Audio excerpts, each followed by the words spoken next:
أعوذ بالله من الشيطان اللعين الرجيم بسم الله الرحمن الرحيم الحمد لله رب العالمين وصلى الله على سيدنا ونبينا محمد وعلى أهل بيته الطيبين الطاهرين. Assalamu alaikum, dear brothers and sisters, wa rahmatullahi wa barakatuh, and welcome to another episode of the life of Prophet Muhammad sallallahu alaihi wa alihi. In our last session, in our last episode, we covered the Battle of Mu'tah.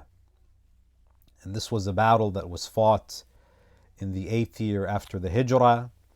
It was a battle in which three of the most distinguished, or among the most distinguished companions of the Prophet fell as martyrs. This was the battle in which the great Ja'far ibn Abi Talib was martyred. His arms were severed in this battle, and this is why he's known as Ja'far al-Tayyar. So this is the battle in which Ja'far ibn Abi Talib was killed. Zayd ibn Haritha, who was the adopted son of the Prophet, he was also martyred in this battle.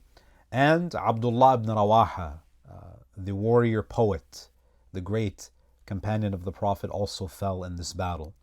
Now, we mentioned that the Battle of Mu'tah was not a military victory for the Muslims, and nor was it necessarily a military loss. The casualties were very few. Yes, there were three prominent figures who were killed in that battle, but the Battle of Mu'tah was significant in the sense that it demonstrated to the entire world that the Muslims were a force to be reckoned with.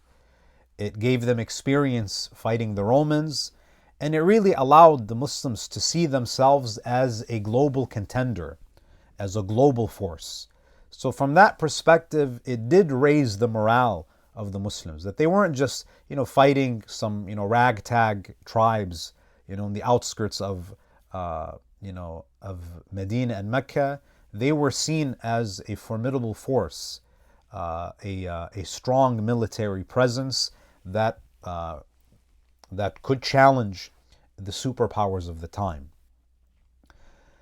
Now, before discussing the conquest of Mecca, because that is the most significant event that takes place in the 8th year after the Hijrah, and we can call this, the conquest of Mecca is essentially the climax of the seerah, where this Prophet sallallahu alaihi wasallam, who is exiled, returns to his home as a victor with an army of 10,000. Now, before we speak about Fath Mecca, there was one important incident to cover, and that is an incident that takes place between the Battle of Mu'tah and the conquest of Mecca. And that is a campaign, a military campaign known as Dhat Al-Salasil. If you look at some of the historical accounts, sometimes it's referred to as Sariyatu Dhat Al-Salasil. Now, as I've mentioned, time and time again, Sariya refers to those military expeditions that were not led by the Prophet. Right? So these are military expeditions in which the Prophet appoints someone as a military commander, and those battles and those expeditions and those campaigns in which the Prophet participated, we refer to them as ghazwa or ghazawat, which is the plural. So whenever the Prophet is present, he's naturally going to be the commander. But the other campaigns where someone is put in charge by the Prophet, they're known as sariyas. So this is a sariya. This is a military campaign that was not, where the Prophet was not present. He appointed individuals to lead this campaign. Now, before we get into the details of this incident, there's a discussion among the scholars of the seerah regarding the name the name of this campaign, the name of this Sariya is Dhat Salasil. Now, the two main opinions regarding why it is called Dhat Salasil is that some have said that it refers to a pond. So it's a geographical marker. It refers to a pond where this incident took place, this battle took place, and the pond was called Dhat Salasil. So because of the presence of the pond, it basically takes this name. It's very similar to the Battle of Badr. Badr is a reference to the wells of Badr, and the battle became known as the Battle of Badr. So in the same way that Badr, and even Uhud for that matter, they're named after geographical markers, Dhatu Salasil is the same. Now, I've seen that some historians say that it's called Dhatu Salasil because the word Salasil literally means chains. And some have said that some of the prisoners were tied up in chains. Now, this is one of the most confusing parts of Islamic history. And the reason why I say this is because when you look at Sunni and Shi'i sources on this event, you see that they offer drastically different accounts of this incident. So I'm going to share the Sunni account, this event that you find in the books of Ahlus Sunnah, and then I'll share with you what we find in the Shi'i accounts, the Shi'i narrative. And then you'll see, how drastically different these stories are and these accounts are. And then we'll conclude, inshallah, with a comment by Ayatollah Sheikh Ja'far al-Subhani, where he tries to reconcile these incidents and why we see such a disparity between what is mentioned in these two accounts. Now, according to the dominant Sunni narrative, after the defeat of the Muslims, the military defeat of the Muslims in Mu'tah, and again, to call it a defeat is controversial because many scholars would argue that it wasn't a defeat.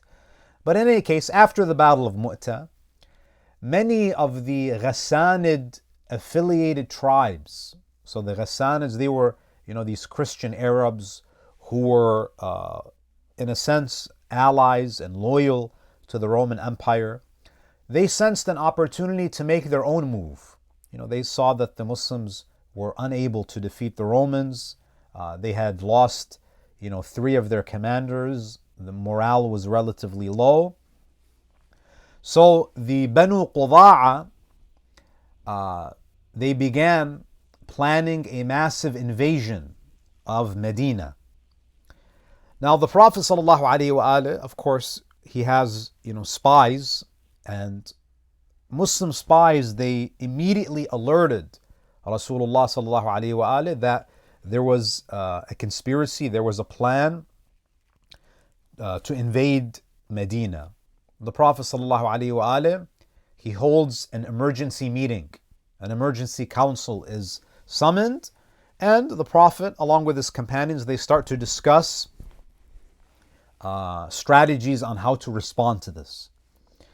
Now, according to the Sunni narrative, the Prophet ﷺ, he appoints Amr ibn al-As, the infamous Amr ibn al-As, and at this point in the seerah, he had only been Muslim for maybe 3 months, according to some historical accounts. So the Prophet appoints Amr ibn al-As to lead a preemptive strike, to lead a preemptive expedition against the tribe of Banu Quda'a. Now, why was Amr ibn al-As chosen? He's a relatively new Muslim. We can presume that he was chosen maybe because of his ties with the neighboring tribes, and perhaps maybe he had some sort of a military background. So, according to this story, according to this account, the Prophet, he appoints Amr ibn al-As, and he sends 300 men. He sends a contingent an army of 300 men and 30 horses. And Amr ibn al-As is basically the commander of the Muslim forces. Now, Muslim historians also mention that Usama ibn Zayd, whose father was martyred in Mu'tah. He's the son of Zayd ibn Haritha. And inshallah, as we continue with our discussion, when the Prophet was on his deathbed, he commanded his companions to join the army of Usama. This is that Usama ibn Zayd. So he will play an important role in the final days of the Prophet. So Usama ibn Zayd participates, and there are a number of war veterans who participated in the early battles of Islam, and there's also a number of new converts who also join this contingent. So Amr ibn al-As, he sets out. He leaves Medina with his 300 men, with his 30 horses, and he reaches a spring. He reaches a pond called Salasil. Yeah, and this is where some scholars say that the name is taken from the pond itself. So they march for about 10 days, and they encounter Banu Quda'a, this tribe, this clan, who had intended to invade Medina. Now, Amr ibn al-As, when he encounters Banu Quda'a, he sees that this is a massive tribe.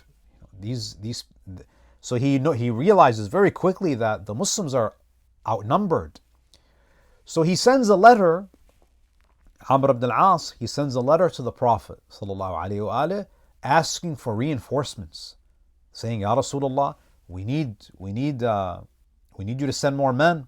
We need to bolster our numbers because this army is massive in terms of its size.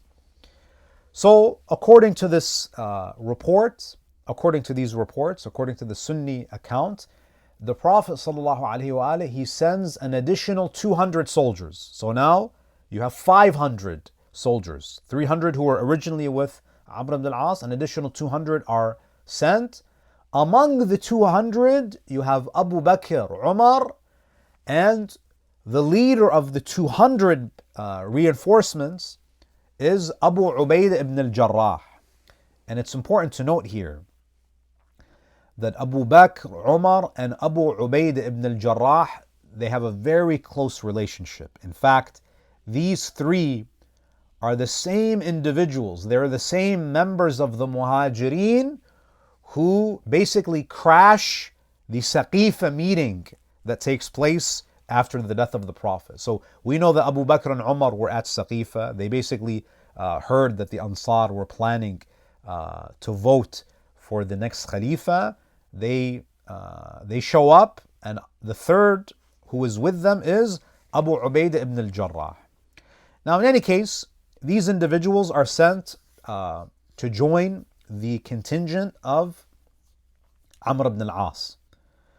Now, technically, when the 200 arrive, now there are two commanders, Abu Ubaidah ibn al-Jarrah and Amr ibn al-As. So now there's an argument, there's a dispute about who's going to lead this contingent. So Amr ibn al-As, even though he was a new convert, he refused to yield to Abu Ubaidah ibn al-Jarrah. And according to the story, Abu Ubaidah, when he saw that Amr ibn al-As was being stubborn and he refused to step down, he relented for the sake of unity. The Muslims, again, they continue, they start to send scouts. And Amr ibn al-As, he realizes that we're still outnumbered.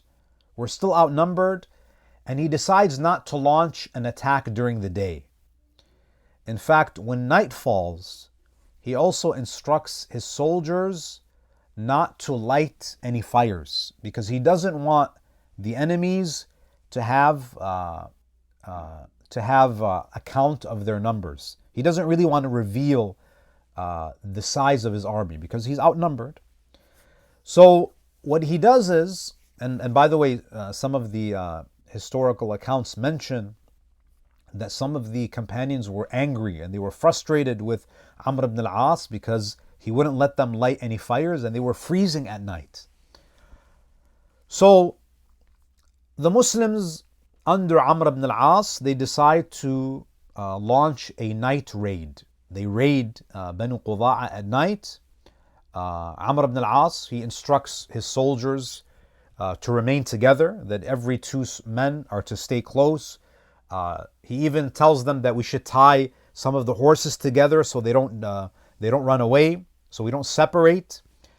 Now, during the battle, Usama ibn Zayd, he recalls a well-known account of one of his engagements, and this is mentioned in Sahih Muslim. And by the way, for those of you who don't know, Muslim ibn Hajjaj al-Naysaburi, who's the author of Sahih Muslim, he was a student of Muhammad ibn Ismail al-Bukhari. So Bukhari is the teacher and Muslim is the student. And in fact, Bukhari was also a student of Ahmad ibn Hanbal. So in any case, Sahih Muslim reports from Usama ibn Zayd. So now Usama ibn Zayd is speaking. And he's speaking about the incident of Dhat Al-Salasil. He says, we attacked that tribe early in the morning and defeated them. And I and a man from the Ansar caught hold of a person. They caught hold of a man from Banu Quda'a. When we overcame him, he said, there is no God but Allah. Basically, he declared his Islam. He declared the Shahada. At that moment, the Ansari, so Usama is saying that the Ansari spared him, but I attacked him with my spear and I killed him.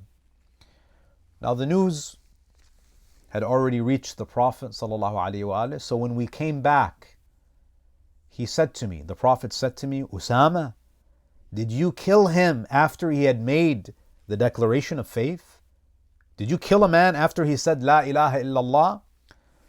So Usama, according to this narration in Sahih Muslim, he says, Ya Rasulullah, he did it only to protect himself. The Prophet ﷺ, it seems that he didn't accept this answer from him. And the Prophet said, did you kill him after he made the Shahada that there is no God but Allah? And the Prophet kept on repeating this, to express how exacerbated and how frustrated he was with Usama. And the Prophet ﷺ, he went on repeating this to me, Usama says, till I wish I had not embraced Islam before that day. Right? He says, I wish I had just converted to Islam so all of my past sins could be wiped away. Now, so this is what's mentioned in Sahih Muslim. Now, we don't have any details about what exactly happened with the campaign of Dhat Al-Salasil. It seems that according to the Sunni account, the Muslims defeated them, but we don't really have many details.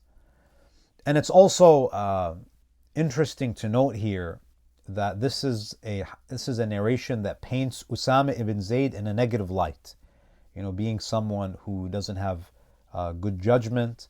So, again, Allahu A'lam, sometimes we have to really think about the possibility of forgeries and fabrications. Because when the Prophet, when he's on his deathbed, he appoints Usama as a commander, and all of the companions are to be under his leadership.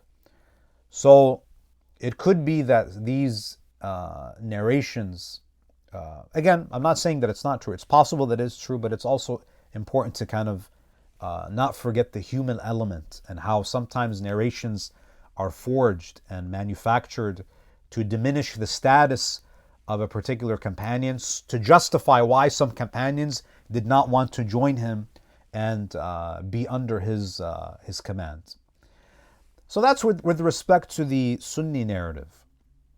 Now, when it comes to the dominant Shi'i narrative, Sheikh al-Mufid, who died in 413 after the Hijrah, he writes in Kitab al-Irshad. Kitab al-Irshad is a book in which important parts of the biography of the Prophet are mentioned. Specifically, Ali ibn Abi Talib, where Ali ibn Abi Talib participated in the life of the Prophet, and then it mentions accounts of the lives of the other Imams.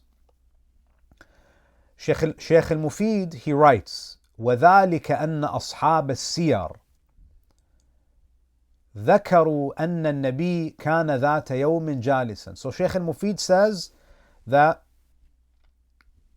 historians mention that a Bedouin came to the Prophet one day. إذ جاءه أعرابي فجثى بين يديه. The narration says that a Bedouin came to the Prophet ﷺ and he squatted in front of the Prophet. ثم قال إني جئتك لأنصحك. The Bedouin says to the Prophet that I have come to give you some information, to give you some advice, to give you some very sensitive information. وما نصيحتك? The Prophet says, what do you want to inform me about? قال قوم من العرب قد عملوا على أن يثبتوك بالمدينة ووصفهم له. He says that there are a group of Arabs that have gathered and they plan on laying siege to your city, to destroy you. And he describes this tribe to the Prophet ﷺ. قال فأمر أمير المؤمنين أن ينادي بالصلاة جامعة. The Prophet ﷺ, he turns to Amir al-Mu'mineen, Ali ibn Abi Talib, and he says, make the call for prayer. And of course, this was not at the time of Salah, which was basically an announcement for all the Muslims to come together. فَاجْتَمَعَ الْمُسْلِمُونَ, the Muslims all gathered. فَصَعِدَ الْمِنْبَرُ, the Prophet ascended the pulpit. فَحَمِدَ اللَّهُ وَأَثْنَى عَلَيْهِ, he praised Allah and he glorified him. ثُمَّ قال أيها الناس إن هذا عدو الله وعدوكم. He says that this is your enemy, meaning this tribe that wants to invade. They are the enemy of Allah and they are your enemies. قد أقبل إليكم, and they are planning to advance towards you. يزعم أنه يثبتكم بالمدينة. They believe and they claim that they will lay siege to the city. فمن للوادي. So the Prophet now wants to organize a preemptive campaign. So he says to his companions, who wants to go to the valley, which was where this tribe resided? فَقَامَ رَجُلٌ مِنَ الْمُهَاجِرِينَ. A man from the Muhajirin stood up. Now in the uncensored versions of this narration, this man was Abu Bakr. فَقَالَ أَنَا لَهُ يَا رَسُولَ اللَّهِ. Abu Bakr volunteered to lead the Muslims into the valley to face off against this tribe. فَنَاوَلَهُ اللِّوَاء. The Prophet gave him the flag, he gave him the banner. وَضَمَّ إِلَيْهِ سَبْعَمِائَةَ رَجُلٍ. And the Prophet gave him 700 fighters to join him, to be under his command. وَقَالَ لَهُ إِمْضِ عَلَى اسْمِ اللَّهِ. Go in the name of, set forth in the name of Allah. فَمَضَى فَوَافَ الْقَوْمَ ضَحْوَةً. Abu Bakr and his men, his army of 700, they traveled until they met this tribe in the early morning. فَقَالُوا لَهُ. The tribe said to him, مَنَ الرَّجُلُ. Who is this man? They were speaking to Abu Bakr.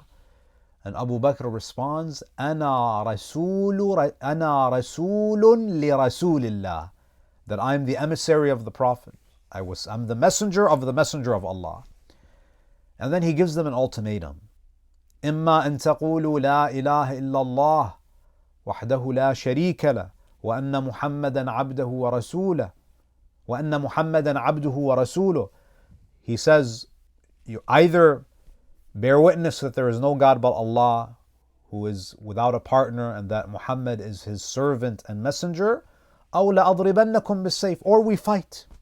Because they're not Ahlul Kitab, they're not offered jizya. You either submit or we fight. قالوا له ارجع إلى صاحبك. they said to him, they saw him as a joke. They said, go back to your companion. فَإِنَّا فِي جَمْعٍ لَا تَقُومُ لَهُ. You only have 700 men. We outnumber you manyfold. So go back. So Abu Bakr, he comes back. He doesn't fight them. Even though they challenged him and they basically belittled him, he ended up coming back. فَرَجَعَ الرَّجُلُ فَأَخْبَرَ رَسُولَ اللَّهِ بِذَلِكَ. He came back to Medina and he informed the Prophet about what happened. فَقَالَ النَّبِيُّ مَنْ لِلْوَادِي. The Prophet again, he turns to his companions and says, who is going to go to the valley to face off against this tribe? فَقَامَ رَجُلٌ مِّنَ الْمُهَاجِرِينَ. And then a man from among the Muhajirin stood. Again, in the uncensored version, the second was Umar ibn al-Khattab. It's very similar to the battle of Khaybar. فَقَالَ أَنَا لَهُ يَا رَسُولَ اللَّهِ. So Umar ibn al-Khattab says, I will take the lead, O Messenger of God. قال فَدَفَعَ إِلَيْهِ الرَّايَةَ. The Prophet gave him the flag, the standard, وَمَضَى. And he also went. He took the 700 men, maybe more. ثُمَّ عَادَ بِمِثْلِ مَا عَادَ بِهِ صَاحِبُهُ الْأَوَّلِ. And then, just like Abu Bakr, he came back and he was unable to fight. He was unable to fight against this tribe. The narration from Kitab al-Irshad continues. فَقَالَ رَسُولُ اللَّهِ. So now the Prophet had sent Abu Bakr, he returned, he failed to defeat this tribe. Umar ibn al-Khattab is sent, he comes back defeated, he wasn't able to fight them. فَقَالَ رَسُولُ اللَّهِ. And then Rasulullah, he basically says there's no one for this job other than Ali ibn Abi Talib. He says, أَيْنَ عَلِيُّ ibn Abi Talib. Where is Ali ibn Abi Talib? فَقَامَ أَمِيرُ الْمُؤْمِنِينَ. The commander of the faithful, Imam Ali ibn Abi Talib, he stood. فَقَالَ أَنَا ذَا يَا رَسُولَ اللَّهِ. He says, I'm here, O Messenger of Allah. قَالَ امْضِ إِلَى الْوَادِي. The Prophet says to him, go to this valley. So the Imam ﷺ says, yes, I will go. وَكَانَتْ لَهُ عِصَابَةٌ لَا يَتَعَصَّبُ بِهَا حَتَّى يَبْعَثَهُ النَّبِيُّ فِي وَجْهٍ شَدِيدٍ. The narration says that Imam Ali ibn Abi Talib had a habit that whenever the Prophet would send him against a formidable enemy, he would tie a band around his head. Isaba, it's like a band. So, Amir al-Mu'mineen, he goes to his house. فَمَضَى إِلَى مَنْزِلِ فَاطِمَةٍ. Ali goes to his house. His wife is there, Fatima al-Zahra. فَالْتَمَسَ الْعِصَابَةَ مِنْهَا. He asks Fatima al-Zahra for the band. It's like a bandana or some type of cloth that he would wrap. And some say that it was some sort of yellow cloth that he would tie around his head. And that's when you knew that Ali ibn Abi Talib is going towards a very serious battle. فَقَالَتْ. Fatima al-Zahra, when she sees that Ali is asking for this band to tie around his head, she asks, أَيْنَ تُرِيد? Where do you want to go? أَيْنَ بَعَثَكَ أَبِي? Where is my father sending you? And Amir al-Mu'mineen, he tells Sayyidah Fatima alayhi salam, إِلَى وَادِ الرَّمْلِ. He's sending me to the valley of Raml. Now it seems that, based on Fatima al-Zahra's reaction, the hadith, the narration says, فَبَكَتْ إِشْفَاقًا عَلَيْهِ. She started to cry. She was worried about Amir al-Mu'mineen alayhi salam. She was worried about him. She loves Amir al-Mu'mineen. It seems that this valley was dangerous. The fact that Fatima al-Zahra was concerned about her husband shows that this was a serious battle and it was a dangerous place to go. When you're going down into a valley, you're going into some dangerous terrain. She was worried. فَدَخَلَ النَّبِيُّ صَلَى اللَّهُ عَلَيْهِ وَآلِهِ وَهِيَ عَلَى تِلْكَ الْحَالِ. The Prophet, he enters the house and he sees his daughter crying. فَقَالَ لَهَا مَا لَكِ تَبْكِينَ. He says to his daughter, why are you crying? أَتَخَافِينَ أَن يُقْتَلَ بَعْلُكِ. Are you afraid that your husband will be killed? كَلَّا إِنشَاءَ. He says that it will not happen. Ali will not be killed, God willing. فَقَالَ لَهُ عَلِيٌّ. And this is where you see the relationship between the Prophet and Ali ibn Abi Talib. Amir al-Mu'mineen is teasing the Prophet, and the narration says that Ali says to the Prophet, لا تنفس علي بالجنة يا رسول الله. Ali says to the Prophet that don't be stingy with Jannah with me, Ya Rasulullah. Why are you praying that I survive? The Imam wants to be martyred. He's not afraid of death. So he says to the Prophet that don't be stingy with Jannah. Look at the yaqeen, the faith of this great man. ثم خرج ومعه لواء النبي حتى واف القوم بسحر فأقام حتى أصبح. Ali takes the standard, the flag, and he marches with his men until he meets this tribe, and he arrives at the time of Sahar, which is about an hour or so, hour and a half, 2 hours before Fajr. And he camps there until Salat al-Fajr.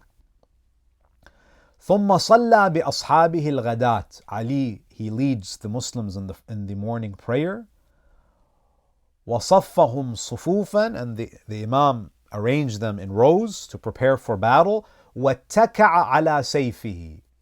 Imam alayhi salam, he was leaning on his sword and he was facing the tribe. واتكع على سيفه مقبلا على العدو. He was facing the enemy. فقال لهم, he said to this tribe, يا هؤلاء أنا رسول الله إليكم. He says to them that I am the emissary of the messenger of God to you, and تقولوا لا إله إلا الله. He also gives them an ultimatum. He says to them, either bear witness that there is no God but Allah and that Muhammad is his servant and messenger. If you don't, I will strike you with my sword. Meaning that we're going to fight. وَإِلَّا ضَرَبْتُكُمْ بِالسَّيْفِ.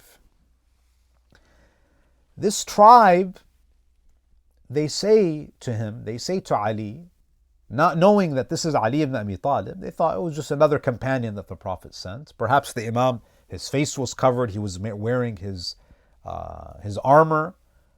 They said to him, ارجع كما رجع صاحبك. They said, go back, just as your companions went back. Amir al-Mu'mineen was offended by this. قال أنا أرجع. You think that I'm going to turn back, that I'm going to retreat? لا والله حتى تسلموا أو أضربكم بسيفي هذا. He says, I will never retreat. Abu Bakr, Umar, they retreated. They did not stand firm. They went back. Ali ibn Abi Talib says, I swear by God, I will not go back unless you surrender or I strike you with the sword of mine. أنا علي ibn Abi Talib ibn Abd al-Muttalib. I am Ali, the son of Abu Talib, the son of Abd al-Muttalib. The narration says, فَاضْطَرَبَ الْقَوْمُ لَمَّا عَرَفُوهُ.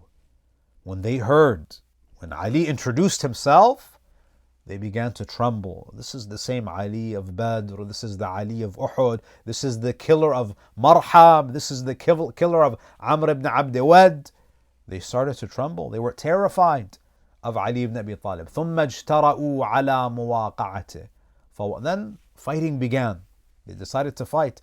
فَقَتَلَ مِنْهُمْ سِتَّةً أَوْ سَبْعَةً. Ali ibn Abi Talib, he killed 6 or 7 of them. And Imam, he demoralized them. Just as the Imam demoralized all of the mushrikeen. He demoralized them in Badr and Uhud, and again, after the death of the Prophet, they made him the 4th. In any case, وَانْهَزَمَ الْمُشْرِكُونَ وَظَفِرَ الْمُسْلِمُونَ وَحَازُوا الْغَنَائِمِ. After Amir al-Mu'mineen killed 6, 7 of them, the mushrikeen started to retreat.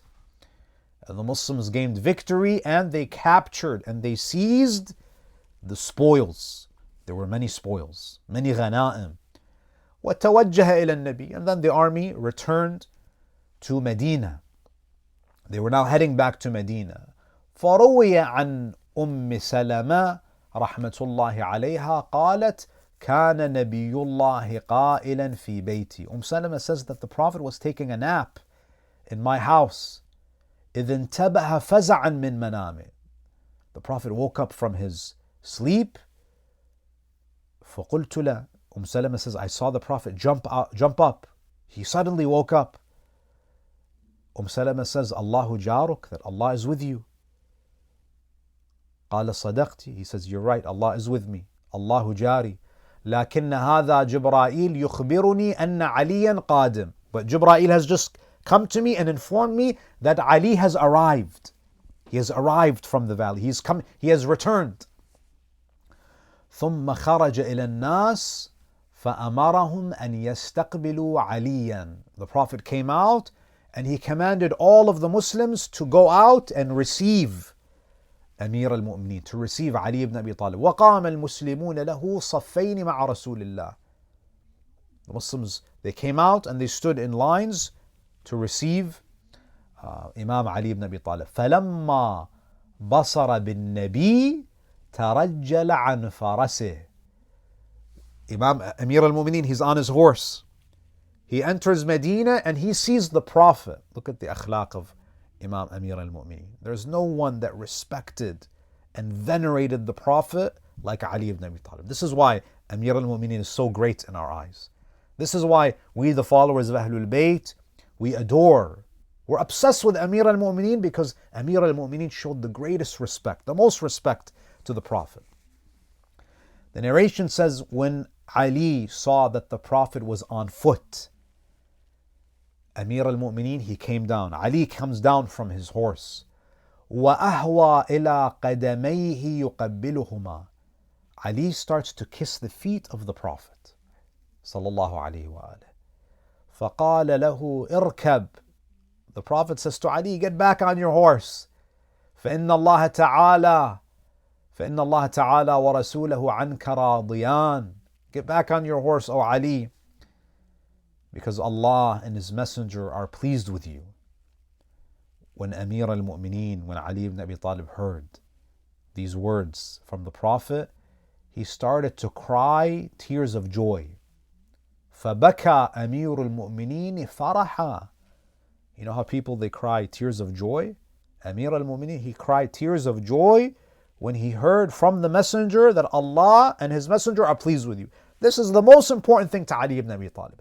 There is nothing in this world that matters to Amir al-Mu'mineen other than this, other than the pleasure of Allah and the pleasure of the Prophet. Because the pleasure of Allah is the pleasure of the Prophet, and the pleasure of the Prophet is the pleasure of Allah.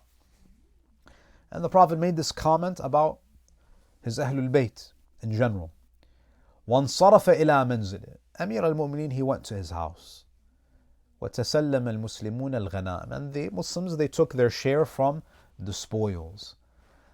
فقال النبي لبعض من كان معه في الجيش. The Prophet then starts to speak to some of the soldiers who were with Ali ibn Abi Talib on this military expedition, and he asked them, كيف رأيتم أميركم? What is your opinion about your commander? He's asking them, what do you think about Ali ibn Abi Talib as your leader, as your commander? قالوا لم ننكر منه شيئا إلا أنه لم يؤم بنا في صلاة إلا قرأ بنا فيها بقل هو الله أحد. They say that we have no complaints about Ali, except we have one complaint, is that in his obligatory prayers, he only recites قل هو الله أحد. He recites Fatiha and قل هو الله, Surah Al-Ikhlas. That's the only surah that he was reciting when he was with us. فقال النبي صلى الله عليه وآله سأسأله عن ذلك. The Prophet says, I'll ask him about why he only recited Surah Al-Ikhlas. فلما جاءه قال له لما لم تقرأ بهم في فرائضك إلا بسورة الإخلاص. The Prophet asks Ali ibn Abi Talib, why is it that you did not read any other surah in your obligatory prayers other than Surah قل هو الله أحد? فقال يا رسول الله أحببتها. Amir al-Mu'mineen, he says, Ya Rasulullah, I love the surah. I love Surah Al-Ikhlas. It's short. And Amir al-Mu'mineen is not like us, where we like it because it's short. Amir al-Mu'mineen, he loves it because he understands. He understands Tawheed. He understands the depth of the surah. قال له النبي فإن الله قد أحبك كما أحببتها. O Ali, Allah loves you just as you love Surah Al-Ikhlas. ثم قال له يا علي. And this is where the Prophet says, O Ali, لولا أنني أشفق أن تقول فيك طوائف ما قالت النصارى في عيسى ابن مريم لقلت فيك اليوم مقالا لا تمر بملأ منهم إلا أخذوا التراب من تحت قدميك. O Ali, if it was not for the worry that I have, that people will say about you what a group of Christians said about Jesus, how they attributed divinity to him.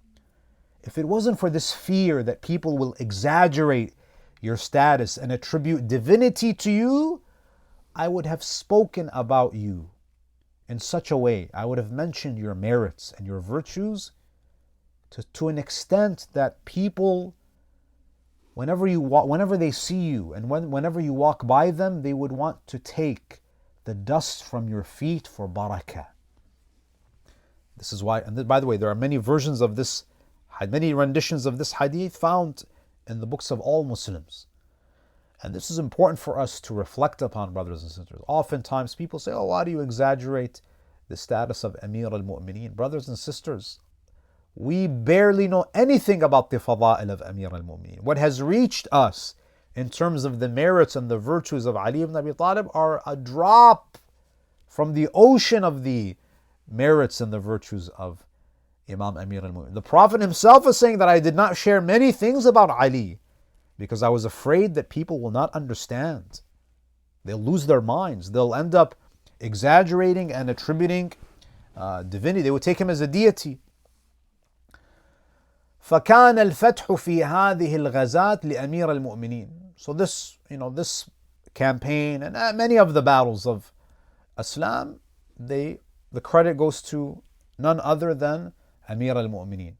فكان الفتح, so the victory in Dhat Al-Salasil was at the hands of Amir al-Mu'mineen.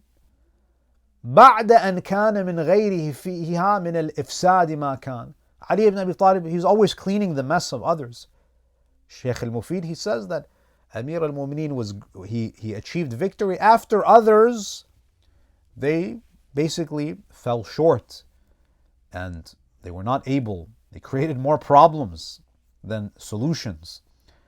واختص علي من مديح النبي بها بفضائل لم يحصل منها شيء لغيره. And the Prophet spoke about Ali and he praised Ali in a way that he did not praise anyone else. Anyone who claims that the Prophet praised other people as he praised Ali ibn Abi Talib, these people they're ignorant. They don't know what they're talking about. And then Sheikh al-Mufid, he says, قد ذكر كثير من أصحاب السيرة.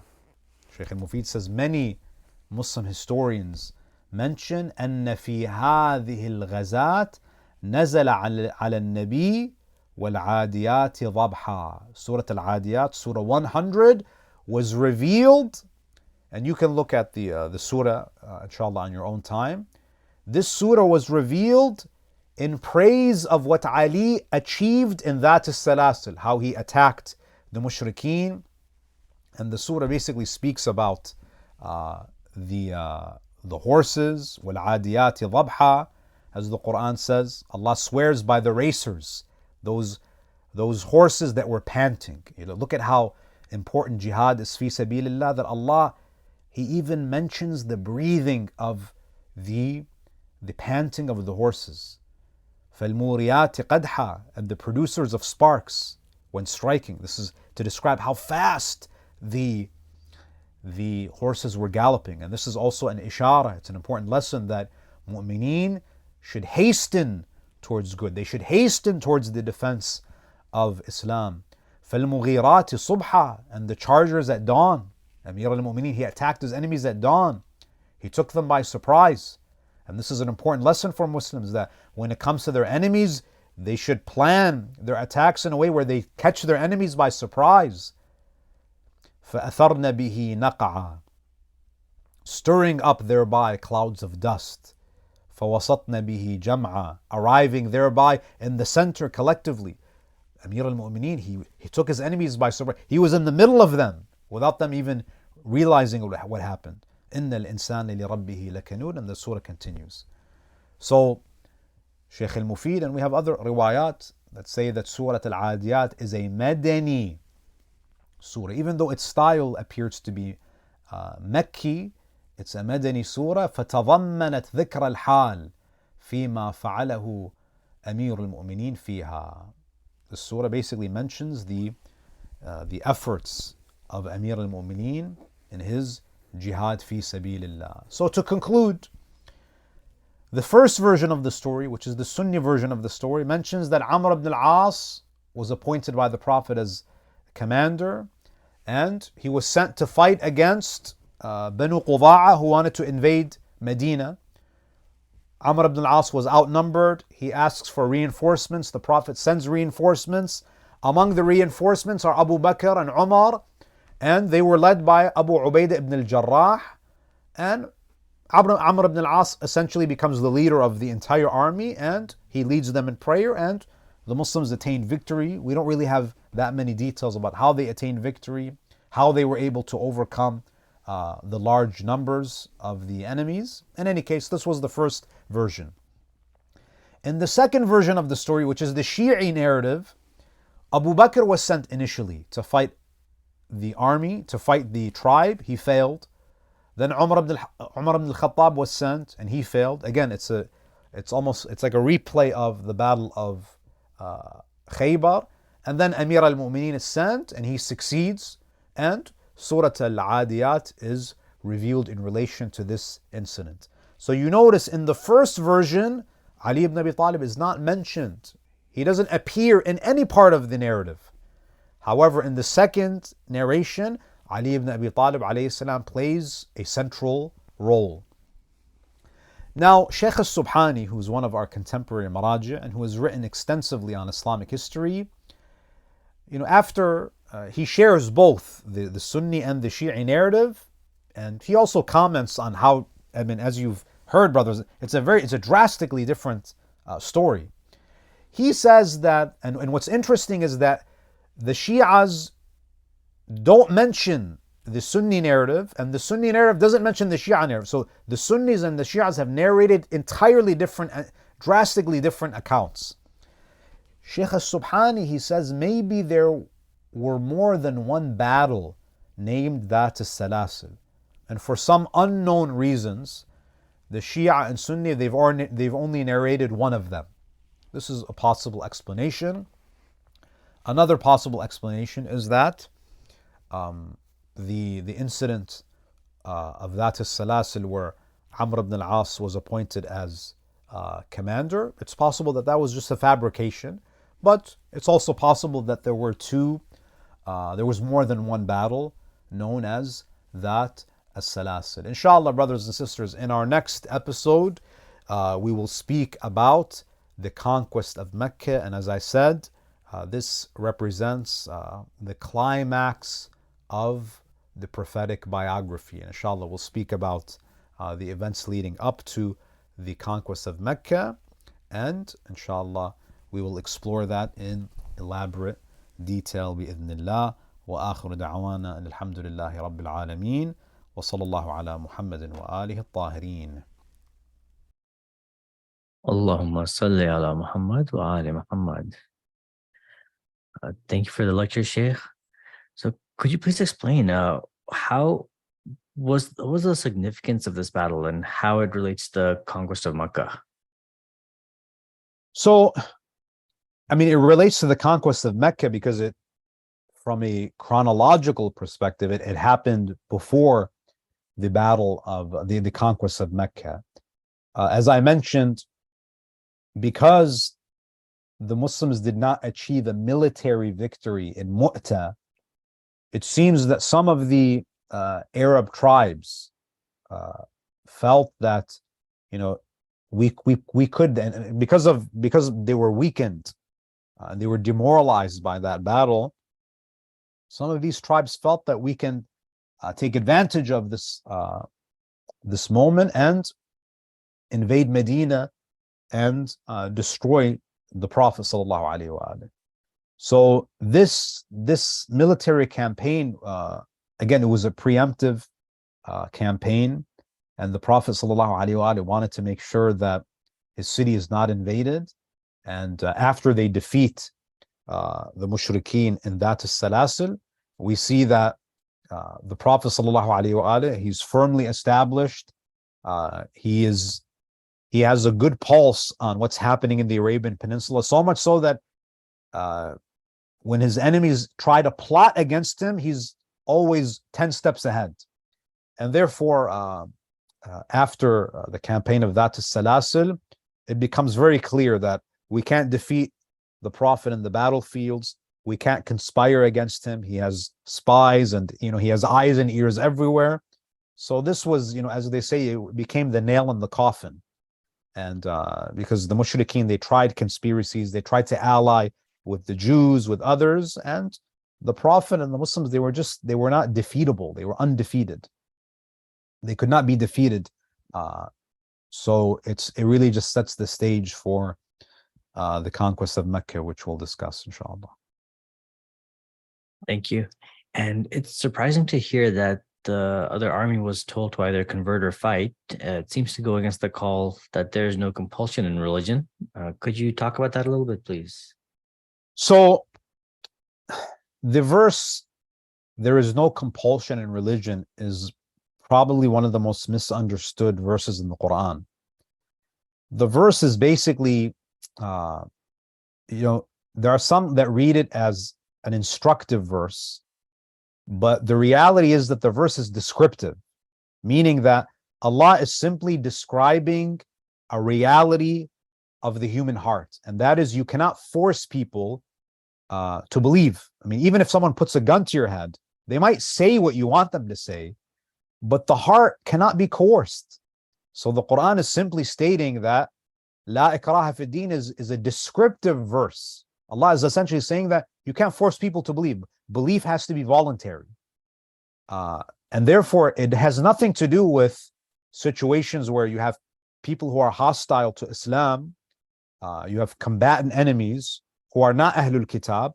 Those combatant enemies who are not Ahlul Kitab, they either submit to Islam or you fight them.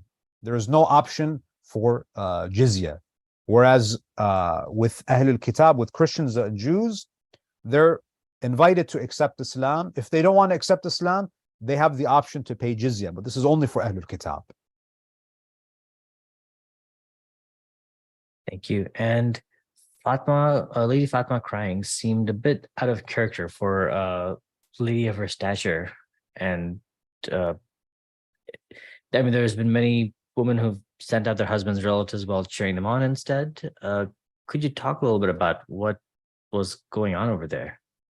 Yeah, I think it's important for us when we speak about the Ahlul Bayt, not to strip them of their humanity, their humanness. Of course, Fatima al-Zahra is ma'suma. She is the greatest of women. She's the most virtuous. But that doesn't mean that she doesn't worry about her husband in the same way that, there is that natural attachment. So it's not that she doesn't want her husband to obey the Prophet. She worries about her husband the same way that any human being is going to worry and is going to be concerned about the safety of those who are beloved to them. And Fatima al-Zahra also recognizes that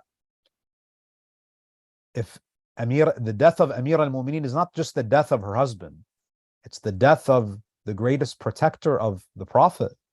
It's the death of the greatest protector of Islam. So Fatima al-Zahra, her concern for Ali is not just the emotional concern that she has for her husband. It's also being concerned and worrying about the safety of the primary protector of the Prophet and the primary protector of Islam itself. And even if, and at the end of the day, it pains Fatima al-Zahra to see Ali ibn Abi Talib come back with battle wounds. It's not easy to see someone who is that beloved to you to have gashes over his body. And Fatima al-Zahra, a lot of her time was spent tending to the wounds of Amir al-Mu'mineen. I mean, she's the wife of a warrior. And to be the wife of a warrior can be very emotionally taxing. Now, this doesn't contradict her sabr. It doesn't mean that she was not patient or she was not submitting to the will of God. It just means that she's human. She has human emotions, and she doesn't feel happy when her husband is wounded. In the same way, she doesn't feel happy when her father is wounded. She can be patient, but expressing natural human emotion does not negate patience or submission to the will of God. Does that make sense? Yes, thank you. And it's surprising to hear that the Muslim army went back and forth almost 3 times, and the opponents didn't use that time to move on towards Mecca or do anything else. Yeah. So I mean, you have to understand that their intention was to invade Mecca. Now, their plot was already exposed. So it wouldn't make sense for them to leave a territory that they know and venture and travel towards Medina, because it's no longer a surprise attack. It can't be an invasion because now the Muslims are on high alert. So it made more sense for them to remain in the valley in a place that is familiar because they know the terrain and they have a better fighting chance to just stay put. So that's presumably why they didn't move. That sounds a little confusing because they keep trying to send the Muslims away and say, hey, you just go back. You don't want to fight us, which is also kind of a weird thing for an army that was bent on fighting and defeating the Muslims. Like, if they felt like they were in a superior situation, then why not just simply fight them and defeat the army and then invade the city? So it seems that the Muslims, again, because it's a valley, there were probably messages going back and forth. The tribe didn't want to get out of the valley, and the Muslims had not entered the valley. So I think they allowed them to leave because, again, it's too dangerous to pursue your enemies.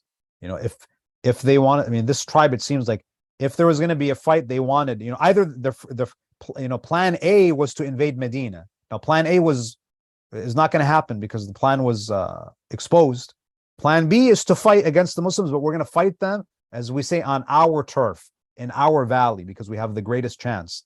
Now, if the Muslims arrive and they haven't entered the valley yet, then, this tribe, if we say that it's Banu Qudaa, they're going to just say, okay, go back. We're going to outnumber you. You can't fight us. So it also could be, an issue of pride. If you're a formidable army, you want to face off against a worthy opponent. So there also could be that element of pride. In the same way, I mean, any great athlete wants to face off against a worthy opponent. So some of the Arabs also had this mindset. So it sounds like what you're saying is that the valley wasn't somewhere, what was really kind of their home, basically. Like maybe where their tribe was based. It wasn't like they had army that had gone halfway towards no. Medina and was waiting there. It seems it was their base, and if they traveled, it was a very small distance. I mean, it was basically their turf.